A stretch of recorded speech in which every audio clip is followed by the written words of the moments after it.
So the reason why I want Israel to beat back Hamas is because Hamas hates America. Think about it. They refer to us as the great Satan. So the question then becomes, with the open borders that we have here in America, thanks to Joe Biden, is Hamas already on our soil? We have Al-Qaeda, ISIS, who knows what terror organization is here.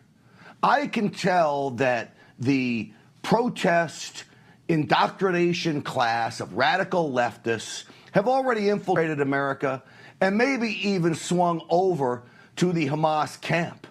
My proof of this? Just look at these lunatics outside of Columbia University. We are Hamas! You're Hamas? Wow. That's a good one. You're what? You're Hamas? Yes, we're all Hamas, eh? So that's the leftist protest class that are now admittedly terrorists on U.S. soil. So they take their marching orders, of course, from Democrats. Because Democrats don't just tolerate this kind of nonsense, they push it. First, it's protest and riot against racism. Then it's protest and riot against capitalism. Now it's protest and riot against Zionism. Anything they can find to do this. The great Satan is, of course, America. And what do they want? Listen. What do you think about the USA? What do you think about the USA? Guys, when I think about the USA, it should burn! Death to America! Death to America, folks. I believe them. I believe they want that. The greatest nation in the world. They want us to fail, and they probably want all of us dead. Now, you would think no matter what elected leader you are, from whatever side of the aisle you come from, you would denounce this nonsense, right? That you would say, no, hold on a second. We represent America. This country is fabulous. This country is great. Sure, there may be some issues, but there's no other country like it on earth. I would denounce anybody calling for death to America. You would hope this would come even from Democrats, but it doesn't. They show their true colors. Mrs. Doubtfire is a member of Congress, by the way. You may not have known this. She goes by Katie Porter, but she looks like Mrs. Doubtfire. This is her being asked about the Death to America chants. Anti-Israel protesters blocking the Brooklyn Bridge burned the American flag and chanted death to America. Do you condemn this type of rhetoric? We've got to get her on to her next event here. Are you okay with people burning the American flag? If you'd like to follow up with us. Are you okay with people chanting death to America? This goes on and on. Congresswoman Porter, are you and okay the with PR people flack, chanting they're death trying to to break it America? up. Katie Porterhouse has no response? Are you kidding me? How do you not respond to this? Well, same thing as Rashida Tlaib, right? Rashida Tlaib, the radical leftist congresswoman. She did respond, but she responded with her own form of nonsense. I don't talk to Fox News. At a rally in your district, people were chanting death to America. Do you condemn? Talk to Fox News. But do you condemn chants of death to America? I don't talk to people that use racist tropes. Why can't you just say whether or not you condemn people chanting death to America? She talks about all of us being and having Islamophobia. Folks, let me tell you something. The only Islamophobia I have is if you're an Islamic jihadist and you're threatening to blow us up.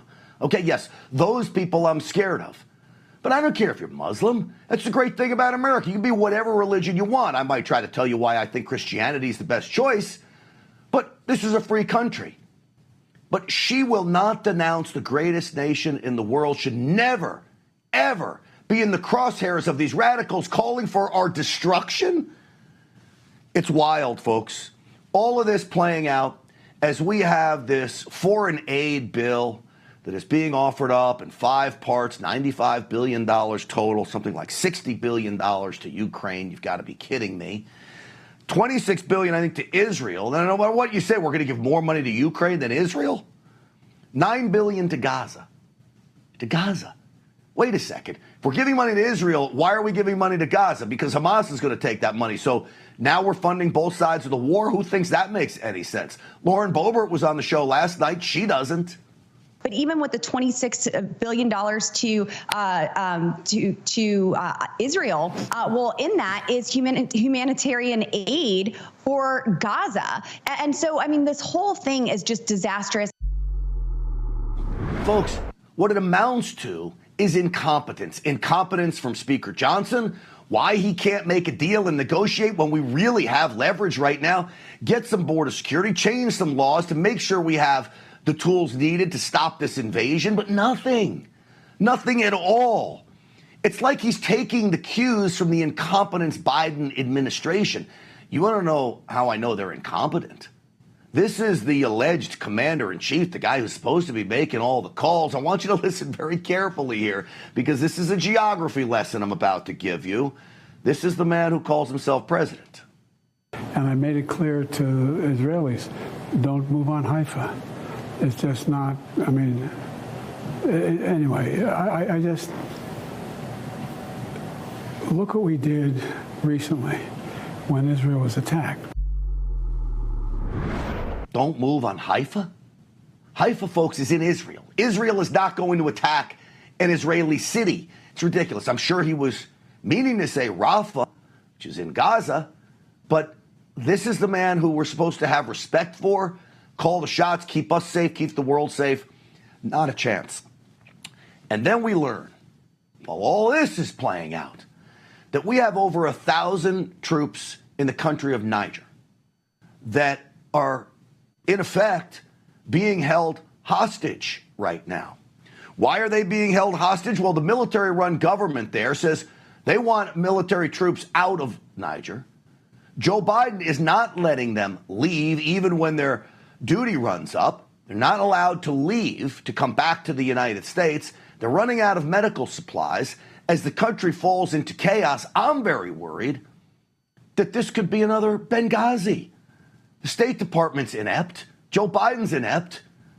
Now we're learning we got 1,000 troops in harm's way overseas.